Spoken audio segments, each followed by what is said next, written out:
To start off this section, we're going to be talking about modes. So scroll down into our Explorer to the note_modes file. We'll open that up. Now, our traditional text editor, usually what happens is you have this little flashing bar, and let's say we want to change this word mode. So we would select it and then just change it to whatever we want. And if we want to go down here to the bottom and change some things, we can just click, change, backspace, select things, stuff like that. And that's essentially a regular editor, and you use your mouse to go where you want to go, and then you just start typing. And that's how a regular editor would work. Vim is significantly different. So with Vim, we have different modes. Now, normal mode is essentially what replaces the mouse. So what normal mode is going to be doing is we'll use it to navigate around the text. And if we look on the bottom of the screen, we'll see down here where it says normal. Right here it says normal, and that's the current mode we're in. And if I press I, I'm going to go into insert mode. Now, insert mode is what you would traditionally think of in a text editor, because when you're in insert mode, you can just type things. You can navigate the arrows as well. You can do backspace and all that. And once you leave insert mode by pressing escape, then we go back to normal mode.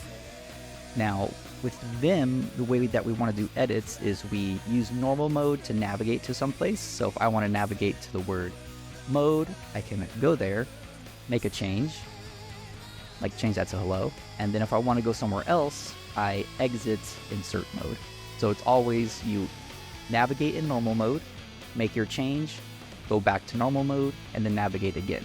We never want to change modes to insert mode and then start navigating around. We don't do that in Vim. We go to where we want, we make our change, we go back to normal mode, and then we go back to wherever we want to go and then do more edits. And so we're going to be going over all these different modes and insert mode and all that as we go through the course, and how to do all this, of course. I just want to show you the different modes so you can kind of become familiar of the whole idea of how Vim works. So you have normal mode, which is for navigation. You have insert mode, which is normally what you would use for typing things. So you'll be familiar with insert mode because it's just like every other text editor. Next, we have visual mode. So visual mode would be like you take your mouse and you select some things. So you select something, you're essentially doing visual mode. Except with Vim, it has keystrokes to do that instead of the mouse. So we're not going to be using the mouse to make visual selections. Instead, we're going to be using visual mode. So if I hit V, and if we take a look down here, now we're in visual mode. So visual mode, we can make a selection just like we would with a mouse. And visual mode's actually split into two different parts. So normally in your text editor, once you try to select something, it selects entire lines like this. So we can see the lines being selected. Vim actually has two visual modes. We have the line selection mode, like what you're used to with an editor, and we also have visual block mode. With visual block mode, we can actually select columns of text, and this is going to become will become handy later as we go into more detailed Vim usage. Finally, we have command line mode. So Vim is all command driven, and if we hit colon, we'll see here at the bottom, we have a colon here, and then we can start typing commands in. So we can type commands to search for things, to replace things. We can set variables and do different things in command mode. Now, since we're using a Vim emulation with Visual Studio Code, we're not going to have very many commands available to us. Once we jump into Neovim and Terminal, then we'll have full commands available. But for now, we'll talk about command mode later. Let's scroll down a little bit. Now, finally, we have saving files. So we use command mode to save files.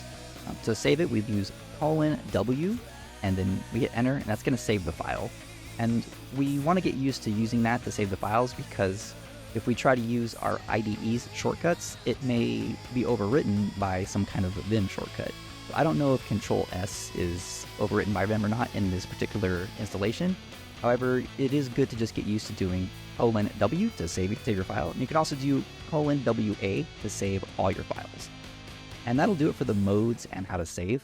In the next video, we're going to start practicing some motions so you can learn how to navigate the Vim buffer with the keystrokes.